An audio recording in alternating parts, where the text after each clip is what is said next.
तभी अचानक उसका पैर उसी केले की छिलके पर पड़ा जिससे उसने सुबह फेंका था। केले की छिलके पर पैर पड़ते ही वह फिसलकर जोर से गिर पड़ा। एक शहर में लालू नाम का एक आदमी रहता था। वह खाने पीने का बड़ा ही शौकीन था। दिन भर में वो बहुत सी चीजें खाया करता, मगर जो कुछ भी वह खाता उसका छिलका या पेपर या पॉलीथीन का बैग सबको सड़क पे यूं ही फेंक देता। वह इस बात का ध्यान नहीं रखता था कि उसके ऐसे करने से आसपास का इलाका गंदा हो जाएगा और केले की छिलके को इधर उधर फेंकने से कोई भी गिर सकता है। अरे मैं तो मस्त मौला हूँ, मैं खाऊंगा, मैं फेंकूंगा। तुम्हें अगर ये गंदा लगता है तो तुम साफ कर लो। ऐसे कहते हुए अपनी आदत को तो वो नहीं बदला। एक दिन लालू ऐसे करता हुआ देख एक छोटी बच्ची ने उसे रोक लिया और उससे कहा, अरे अंकल, आप यह केले के छिलकों को ऐसे क्यों फेंक रहे हो? सड़क पर इससे कोई फिसल कर गिर सकता है और इससे हमारा आसपास का जगह भी गंदा हो जाता है। हमें कचरा कूड़ेदान में फेंकना चाहिए, है ना? क्या आपको स्कूल में यह सब नहीं सिखाया? ऐसे पूछती है। लालू राम ने उस बच्ची पर ध्यान नहीं दिया, बल्कि उल्टा उसके साथ मजाक करने लगा। अरे बच्चे, मैं तो कभी स्कूल ही नहीं गया।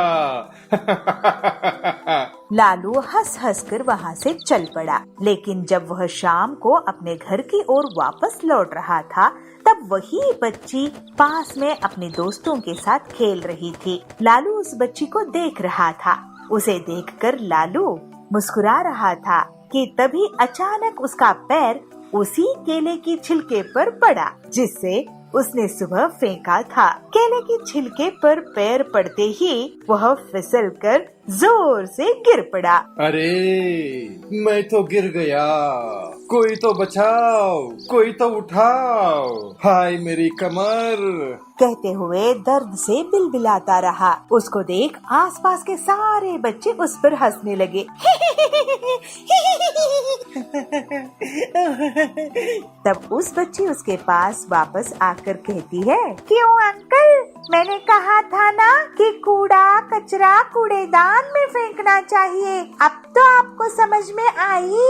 तब लालू हाय तौबा करते हुए, अरे क्या ये तुम्हारी शैतानी है? क्या तुमने ये छिलका यहाँ फेंका था? ऐसे कहते हुए गुस्सा करता है, मगर वो बच्ची कहती है, अरे अंकल, सुबह आपने ही फेंका था।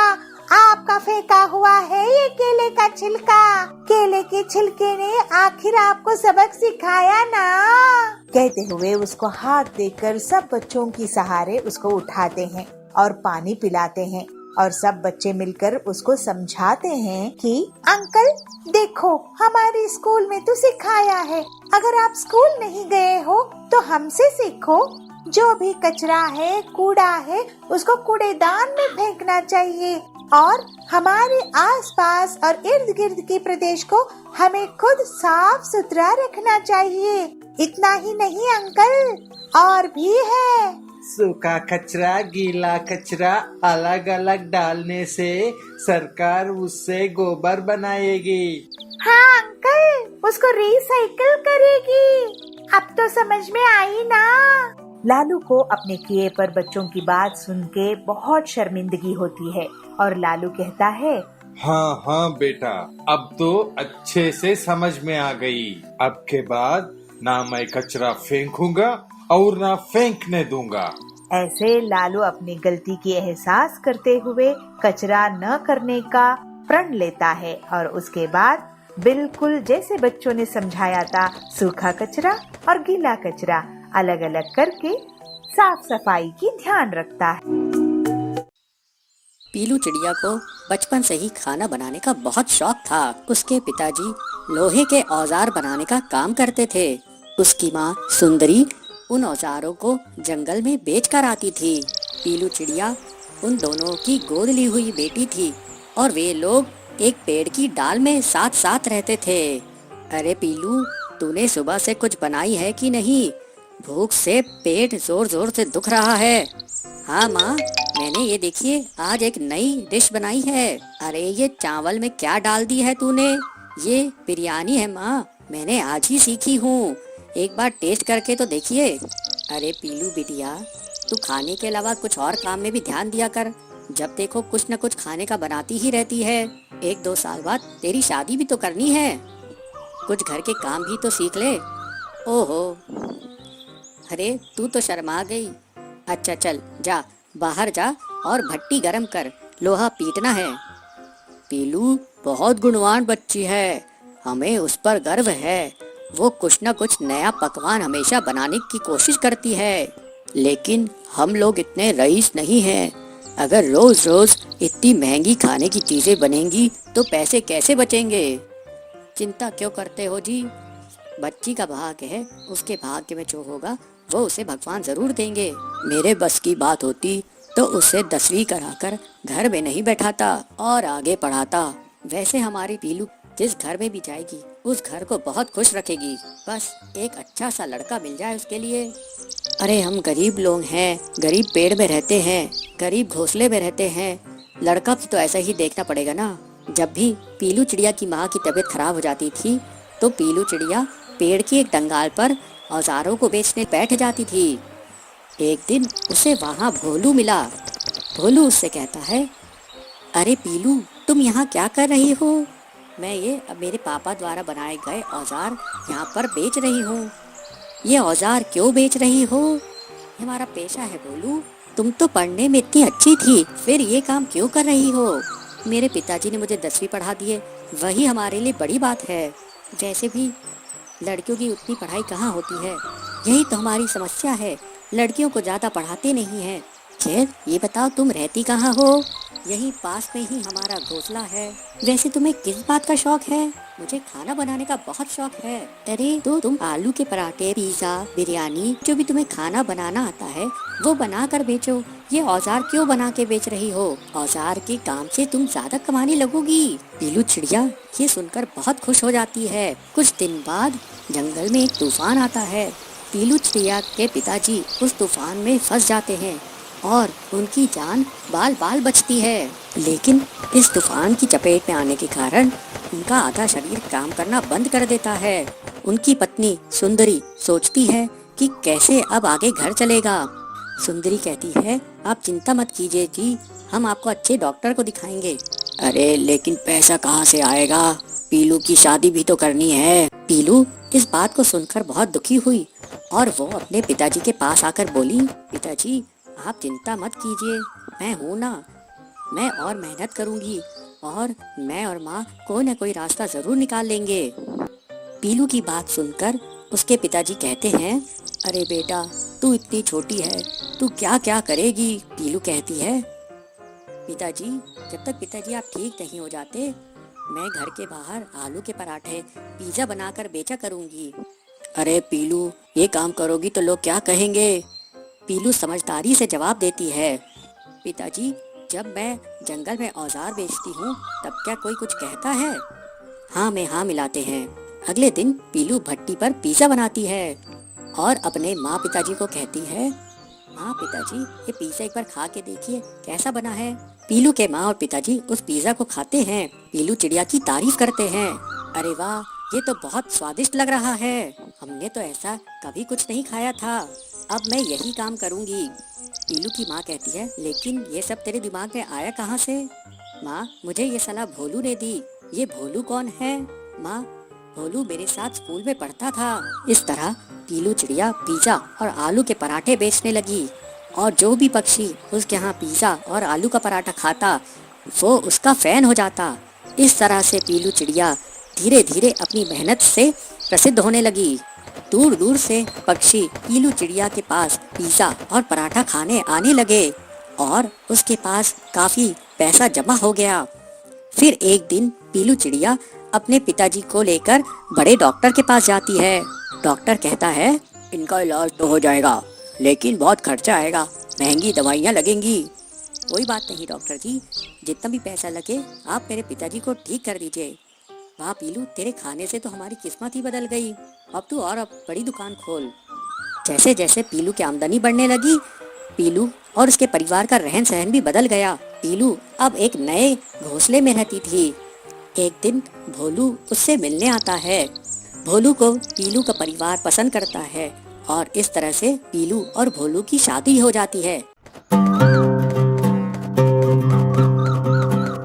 एक समय की बात है, गौतम बुद्ध अपने शिष्यों के साथ एक सफर पर थे। सफर में चलते चलते बुद्ध को प्यास लगी, तो उन्होंने अपने एक शिष्य को कहा, जाओ जाकर मेरे लिए पानी लेकर आओ। अब ऐसे में उस शिष्य ने आसपास देखा तो कहीं पानी का स्रोत नहीं मिला, लेकिन उसने और कोशिश की तो रास्ते में उसे एक पानी का स्रोत मिला। वहाँ उसने देखा कि कुछ लोग उस पानी के स्रोत में कपड़े धो रहे हैं और तभी वहाँ से एक बैलगाड़ी उस पानी के स्रोत के ऊपर से गुजर गया। ऐसे में वहाँ का पूरा पानी गंदा हो गया और उसमें मिट्टी भर गया। फिर उसने सोचा, अरे इस गंदे पानी को, मिट्टी से भरे हुए पानी को मैं बुद्ध के लिए कैसे लेकर जा सकता हूँ। तो वह खाली हाथ ही वापस चला गया और गौतम बुद्ध से जाकर वह सब बातें बताई। बुद्ध ने कहा, ठीक है, हम सब यहाँ इस बड़े से पेड़ के छाये में बैठकर आराम करते हैं। कुछ समय बीता। फिर गौतम बुद्ध ने उसी शिष्य को फिर से पानी लाने के लिए कहा। अब वह शिष्य वापस से उसी पानी के स्रोत के पास गया। वहाँ जाकर उसने देखा कि वह पानी बिल्कुल साफ था और पीने योग्य था। अब वह शिष्य बुद्ध के लिए वह पानी लेकर गया और उसने वह पानी गौतम बुद्ध को पिलाया। गौतम बुद्ध ने सबको यह बात बताई कि जिस तरह से पानी में कीचड़ मिट्टी फैल गई थी, लेकिन उसे थोड़ी समय तक छोड़ देने पर उसका सारा मिट्टी नीचे बैठ गया और वही पानी वापस से साफ हो गया। उसी तरह से हमारा मस्तिष्क भी है। जब हमारा मस्तिष्क अशांत हो तब उसे वक्त देकर उसे शांत करो। हमारा मस्तिष्क भी थोड़े समय के बाद शांत जरूर होगा। अशांत मस्तिष्क से कोई भी निर्णय नहीं लेना चाहिए। बस हमें करना यह है कि हमें अपने मस्तिष्क को थोड़ी देर तक शांत रखना है, जिससे कि हम अच्छे फैसले ले सकते हैं। गुस्से में या अशांत मनस्थिति में लिए हुए फैसले सदैव हमारे उल्टे चलते हैं। इसलिए जब भी हम दुविधा में हो या मनस्थिति अपना शांत नहीं हो तो 10 तक गिनना चाहिए। यह करने से आपकी मनस्थिति शांत होगी और आप सही फैसला ले सकोगे। रामपुर में कालू कौआ अपनी पत्नी पीलू चिड़िया के साथ रहता था। कालू बहुत ही गरीब था। वो मेहनत मजदूरी करता था और पीलू दूसरी चिड़ियाओं के घर पर काम किया करती थी। उनके 2 बेटे थे। एक दिन कालू कौआ बीमार पड़ जाता है और बहुत दिनों तक उसकी तबीयत ठीक नहीं होती है। पीलू कहती है, सुनो जी, बहुत दिन हो गए, तुम्हारी तबीयत में कोई सुधार नहीं हो रहा है। तुम डॉक्टर को दिखा लो। मेरा मन बहुत घबरा रहा है। अगर तुम्हें कुछ हो गया तो मेरा और बच्चों का क्या होगा? कालू कहता है, अरे पीलू, घबरा मत, मुझे कुछ नहीं होगा, लेकिन मैं फिर भी कल सरकारी अस्पताल जाकर अपना चेकअप करवा लूंगा। अगले दिन पीलू और कालू सरकारी अस्पताल जाते हैं। कालू का चेकअप होता है और डॉक्टर चेकअप करने के बाद बोलता है, इन्हें खून की कमी हो गई है। मैं कुछ दवाई लिख कर दे रहा हूँ, आप इन्हें समय समय पर देते रहना और हाँ, 2 महीने तक इन्हें आराम करना होगा। पीलू और कालू दवाइयाँ लेकर अपने घर वापस आते हैं। कालू कहता है, पीलू, ये दवाइयाँ तो बहुत महंगी आई होंगी, तुम्हारे पास इतने पैसे कहाँ से आए? पीलू कहती है, तुम ठीक कह रहे हो, इतने पैसे मेरे पास नहीं थे। इन दवाइयों के लिए मैंने अपना मंगलसूत्र सुनार के यहाँ गिरवी रखवा दी हूँ। जब पैसे आएंगे तो मैं उसे छुड़वा लूंगी। अब तुम आराम करो, मैं भोजन बनाती हूँ। थोड़ी देर बाद पीलू सबके लिए भोजन बनाती है। कालू भोजन करके दवाइयाँ ले लेता है। पीलू और उसके दोनों बच्चे कालू के लिए परेशान रहते हैं। इस तरह कुछ दिन बीत जाते हैं। इस दौरान पीलू काम पर नहीं जा रही थी। उसका सारा समय सिर्फ कालू की देखभाल पे ही बीत जाता था। कालू पीलू से कहता है, अरे पीलू, तू अगर घर में ही रहेगी तो हम दोनों की आमदनी कैसे होगी? मैं तो काम पर जा नहीं पा रहा हूँ, तू कम से कम अपने काम पर जा। तेरे काम से जाने पर हमें थोड़ी बहुत तो आमदनी होगी। कालू की बात सुनकर पीलू वापस से काम करने लग जाती है, लेकिन तब तक उसकी मालकिन ने दूसरी नौकराइन रख चुकी थी। वो पीलू से कहती है, पीलू तू इतने दिन नहीं आई तो मुझे किसी और को रखना पड़ा, ये ले तेरी पिछले महीने की पगार। इस तरह पीलू दुखी होकर वापस अपने घर आ जाती है। कालू उससे पूछता है, अरे पीलू तू इतनी जल्दी घर आ गई? पीलू उसे बताती है, जी मेरी मालकिन ने कोई और नौकरानी रख ली है, अब मेरे पास भी कोई काम नहीं रहा, लेकिन मेरी मालकिन ने पिछले महीने की पगार दी है तो थोड़े पैसे मिल चुके हैं। पीलू थोड़ी देर सोचती है, फिर कालू से कहती है, देखिए मुझे जलेबी बनाना बहुत अच्छे से आता है, अब ठंडी का मौसम भी आ रहा है और लोगों को गर्मा गर्म जलेबी मिलेगी तो वो बहुत खुश होंगे। हाँ तेरा ख्याल तो बहुत अच्छा है पीलू, एक कोशिश करके तो देख। अगले दिन से पीलू एक ऑफिस के बाहर गर्मा गर्म जलेबियां बनाना शुरू कर देती है। उसकी खुशबू से बहुत सारे पक्षी वहाँ पर इकट्ठा हो जाते हैं। अरे दीदी जी जरा एक प्लेट गर्मा गर्म जलेबी दीजिएगा तो। टिल्लू भी वहाँ पर जलेबी खाने आता है। टिल्लू पीलू के बच्चों के स्कूल का हेडमास्टर था। वो जलेबियाँ खाकर बहुत खुश होता है। अरे वाह पीलू जी क्या टेस्टी जलेबी बनाई है आपने, मैं तो इसी बात पे आपके बच्चों को पास कर दूंगा, हा हा हा। इस तरह से बहुत सारे लोग पीलू की जलेबी खाने लगे और उसकी दुकान अच्छी खासी चलने लगी। पीलू अपनी कमाई से खुश हो गई थी। पीलू अपने पैसों से मंगलसूत्र को सुनार के यहाँ से छुड़वा लेती है और एक महीने बाद ही कालू कौवे की तबीयत भी ठीक हो जाती है। अब कालू भी पीलू के साथ जलेबी की दुकान पर जाने लगता है। कालू पोहा बनाता है और पीलू जलेबियाँ बेचती है। इस तरह से दोनों पति पत्नी अच्छा खासा पैसा कमाते हैं और उनके बच्चे अच्छी स्कूल में शिक्षा पाते हैं। अब वे सब हंसी खुशी रहने लगते हैं। सिमी को सर से पैर तक देखती है और मुस्कुराते हुए कहती है, हाँ हाँ सिमी क्यों नहीं, तुम्हें कैसी कहानियाँ पसंद है बताओ तो। गंगापुर नगर में सिमी नाम की एक छोटी सी लड़की रहती थी। उसे कहानियाँ सुनना बहुत पसंद था, मगर सिमी को कहानियाँ सुनाने के लिए किसी के पास टाइम नहीं था। सिमी माँ से कहानी सुनाने के लिए कहा तो माँ ने कहा, अरे सिमी तुम तो जानती हो मेरे पास कितना काम है, ये सब काम कौन निपटाएगा। तो सिमी पापा के पास जाती है, पापा को कहानी सुनाने के लिए कहती है। अरे सिमी बेटा मैं तो ऑफिस की फाइल्स देख रहा हूँ। सिमी दोनों की बातें सुन के बहुत परेशान होती है और उदास भी होती है। अरे मैं किसके पास जाके कहानी सुनूंगी, मम्मी पापा तो हमेशा काम में बिजी रहते हैं। तो सिमी दौड़ दौड़ के अपने भाई के पास पहुंचती है। भाई को भी बोलती है कहानी सुनाने के लिए। तो भाई कहता है, सिमी मुझे पढ़ाई करनी है, तुम भी जाके पढ़ो, कहानी के पीछे क्यों पड़ी हो।